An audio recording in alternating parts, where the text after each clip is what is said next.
Hello friends, हम पढ़ेंगे menstrual cycle. तो मेंस्ट्रुअल साइकिल को हम क्या बोलते हैं हिंदी में? मासिक धर्म, और कॉमन भाषा में कहे तो हम इसको पीरियड्स बोलते हैं। जो मेंस्ट्रुअल साइकिल होती है, the monthly cycle of hormonal changes from the beginning of one menstrual period to the beginning of next.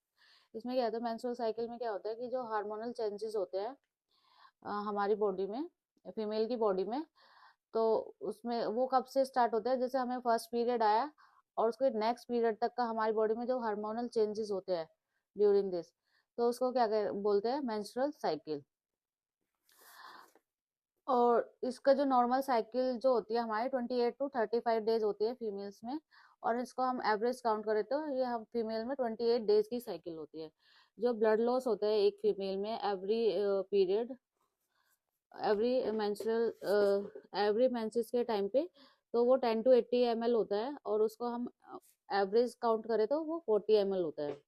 जो मीनार के क्या होता है जो मीनार के होता है at the time of puberty, age 12 to 13 year, जो फर्स्ट मेंसेस जो पीरियड आता है, महीना आता है, उसको हम बोलते हैं मीनार के। अब जो मीनोपॉज होता है, मीनोपॉज का होता है जो लास्ट मेंस्ट्रुअल पीरियड होता है, जो, और ये कब होता है? At the age of 45 to 50 years of age होता है। तो अब हम पढ़ेंगे प्राइमरी oocytes। जो हमारी मेंस्ट्रुअल साइकिल होती है उसमें क्या होता है कि हमारा oogenesis होता है। तो oogenesis होने के लिए फर्स्ट क्या पढ़ेंगे? जब oogenesis पढ़ने से पहले हम पढ़ेंगे कि प्राइमरी oocytes, जो फर्स्ट स्टेज है oogenesis की। जो प्राइमरी oocytes क्या होता है? It is the part of oogenesis which are formed in foetal ovary during the development of fetus at embryonic age. जो oocytes है, प्राइमरी oocyte कब बनना स्टार्ट हो जाता है? जैसे कि कोई फीमेल है और वो प्रेग्नेंट है, और उसकी वूम में क्या है? एक फीमेल बेबी है। तो वहीं से जो जर्म सेल्स है वो oogenesis फॉर्म कर बनाना, oogenesis स्टार्ट कर देती है, जिसको हम बोलते हैं प्राइमरी oocyte। जो प्राइमरी oocytes जो होते हैं eight the time of birth जो होते हैं वो 30 to 35 मिलियन होता है। 30 to 35 मिलियन एट बर्थ। लेकिन क्या होता है, ये प्यूबर्टी पे आते आते ये रह जाते हैं 70 to 75,000। जो बाकी के जो oocyte, प्राइमरी oocytes होते हैं वो क्या होते हैं? डीजनरेट हो जाते हैं। अब क्या होता है कि हमारे फीमेल रिप्रोडक्टिव सिस्टम में 2 ओवरी होती है। तो ये क्या होता है? ओवुलेशन जो होता है, एक बार इस ओवरी से होगा, लेफ्ट ओवरी से होगा, तो नेक्स्ट टाइम राइट ओवरी से होगा। ठीक है। लेकिन अगर बाय चांस रेयर केसेस होते हैं, जैसे कि, तो अगर ये लेफ्ट से और राइट ओवरी से ओवुलेशन एक साथ हो जाता है, तो अगर इस टाइम पे फीमेल ओवम का फर्टिलाइज, फीमेल को स्पर्म मिल जाता है, तो क्या होगा? ये दोनों ओवम फर्टिलाइज्ड हो जाएगा, और क्या होगे? ट्विंस प्रेगनेंसी हो जाती है उस टाइम पे।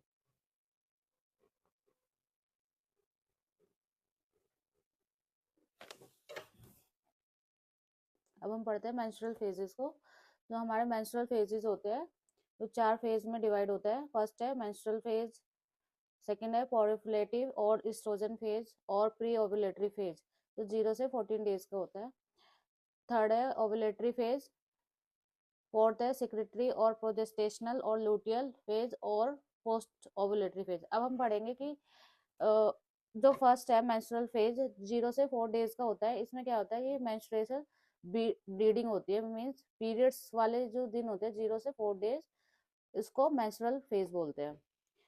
दूसरा है प्रोलिफरेटिव और ईस्ट्रोजन फेज और प्री ओवुलेटरी फेज। इसको हम प्रोलिफरेटिव और ईस्ट्रोजन फेज क्यों बोलते हैं, इसके बारे में हम पढ़ेंगे। तो फर्स्ट क्या होता है कि जो हमारा हाइपोथैलेमस है वो गोनेडोट्रोपिन रिलीजिंग हार्मोन रिलीज करता है, जो हमारा एक्ट करता है एंटीरियर पिट्यूटरी पे। जो हमारी एंटीरियर पिट्यूटरी है वो कौन से 2 हार्मोन रिलीज करती है? एलएच और एफएसएच। एलएच होता है ल्यूटिनाइजिंग हार्मोन, और एफएसएच होता है फॉलिकुलर स्टिमुलेटिंग हार्मोन। ये दोनों एक्ट करते हैं हमारी ओवरी पे। तो ओवरी में हमारे क्या होते हैं? फॉलिकल्स होते हैं। जो फॉलिकल्स होते हैं, जो एफएसएच होता है जो फॉलिकल्स पे एक्ट करता है ये, तो जो इससे ये फॉलिकल के 4 to 5 फॉलिकल्स पे ये एक्ट करेगा, जिसकी वजह से जो हमारे फॉलिकल्स है वो मैच्योर होना स्टार्ट हो जाएंगे। लेकिन जो फॉलिकल्स जो मैच्योर होंगे उन 4 to 5 जो फॉलिकल्स पे ये एक्ट करेगा, तो लेकिन इनमें से सिर्फ एक ही फॉलिकल जो होगा वो पूरी तरह ग्रोथ करेगा,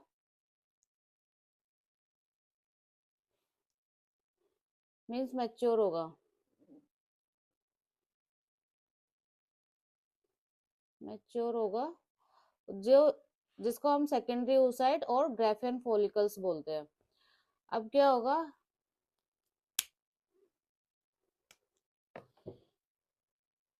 होगा, हम इसे प्रोलिफरेटिव फेज क्यों बोलते हैं सेकेंड फेज को, क्योंकि इस टाइम पे क्या होगा, ये जो ग्राफियन फॉलिकल होगा ईस्ट्रोजन रिलीज करेगा, जिसकी वजह से ईस्ट्रोजन रिलीज करने की वजह से जो हमारे एंडोमेट्रियम की जो थिकनेस है वो प्रोलिफरेट हो जाएगी, मतलब बढ़ जाएगी, जो 0.4 mm तक उसकी ग्रोथ बढ़ जाएगी।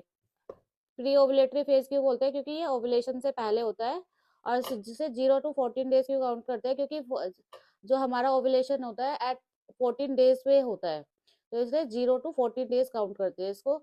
इसमें क्या होता है कि जो हमारा एस्ट्रोजन हमारा रिलीज होता है, जो हमारा ग्राफियन फॉलिकल एस्ट्रोजन जो रिलीज कर रहा है, उसकी वजह से क्या होता है, हमारा नेगेटिव फीडबैक जाता है एंटीरियर पिट्यूटरी को, जो एलएच हार्मोन और एफएसएच हार्मोन को स्टॉप करता है।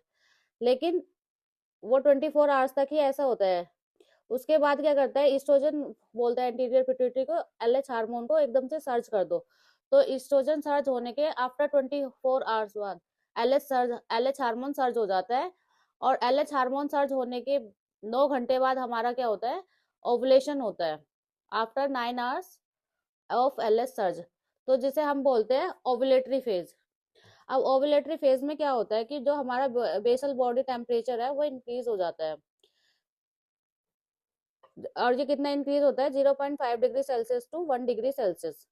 ठीक है, अब इसमें अगर हमारा जो ओवम जो रिलीज हुआ है, अगर वो फर्टिलाइज होता है तो उसे विद इन 24 आवर्स वो स्पर्म मिल जाता है, तो वो क्या होगा, फर्टिलाइज हो जाएगा, और फर्टिलाइज होने के बाद में वो कहाँ पे एम्बेडेड हो जाएगा, हमारे एंडोमेट्रियम में। तो एम्बेडेड होने के लिए जो हमारे एंडोमेट्रियम होती है, इसमें जो होते हैं ग्लाइकोजन ग्रैन्यूल होते हैं, जो क्या काम करेंगे, जो फर्टिलाइज ओवम को एनर्जी प्रोवाइड करेगी, और जो हमारी कॉर्पस लूटियम होगी, जो ग्राफियन फॉलिकल्स से जो कॉर्पस लूटियम बना है, तो वो क्या करेगा, इस प्रोजेस्टेरोन हार्मोन रिलीज करेगा, जिसकी वजह से हमारी प्रेगनेंसी मेंटेन हो जाती है, और एक फीमेल जो होती है वो प्रेग्नेंट हो जाती है। अब हम नेक्स्ट आते हैं सिक्रेटरी फेज पे, सिक्रेटरी और प्रोजेस्टेशनल और लूटियल फेज और पोस्ट ओवुलेटरी फेज। अब हम इसे सिक्रेटरी फेज क्यों बोलते हैं, क्योंकि जो हमारी कॉर्पस लूटियम है वो क्या कर रही है, सिक्रेट कर रही है ईस्ट्रोजन और प्रोजेस्टेरोन, लेकिन हाई अमाउंट में क्या रिलीज करती है, वो प्रोजेस्टेरोन हार्मोन रिलीज करती है, इसलिए हम इसको सिक्रेटरी फेज बोलते हैं। और प्रोजेस्टेशनल फेज इसलिए बोलते हैं क्योंकि वो प्रोजेस्टेरोन ज्यादा अमाउंट में रिलीज कर रही है। और ल्यूटियल फेज क्यों बोलते हैं इसको हम, क्योंकि कॉर्पस लूटियम रिलीज कर रही है हार्मोन को, इसलिए हम ल्यूटियल फेज बोलते हैं। और पोस्ट ओवुलेटरी क्या होता है कि ओवुलेशन के बाद में होता है ये सब, तो इसको पोस्ट ओवुलेटरी फेज करते हैं, ये 14 से 28 डेज के ड्यूरेशन में होता है। तो क्या होता है इसमें, क्या होता है, ये कॉर्पस लूटियम क्या कर रही है, प्रोजेस्टेरोन रिलीज कर रही है, जिसकी वजह से हमारी एंडोमेट्रियम थिकनेस बढ़ेगी 0.6 mm तक, और क्या होगी, ये प्रोजेस्टेरोन क्या करेगा, जो एंडोमेट्रियम थिकनेस को ब्रेक डाउन से रोकेगा, मतलब शेडिंग से ब्रेक डाउन से प्रिवेंट करता है। अगर ओवम फर्टिलाइज नहीं हुआ है तो ये क्या होता है कि जो हमारा कॉर्पस लूटियम होता है वो डीजनरेट हो जाता है, और फिर क्या होता है कि डीजनरेट होने की वजह से जो प्रोजेस्टेरोन एस्ट्रोजन का जो लेवल है वो डाउन हो जाएगा, मतलब, और जिसकी वजह से हमारे दूसरी मेंस्ट्रुएशन साइकिल स्टार्ट हो जाती है। Thank you. अगर आपको वीडियो अच्छी लगे तो चैनल को सब्सक्राइब करें, लाइक करें, और बेल आइकन को दबाना ना भूलें।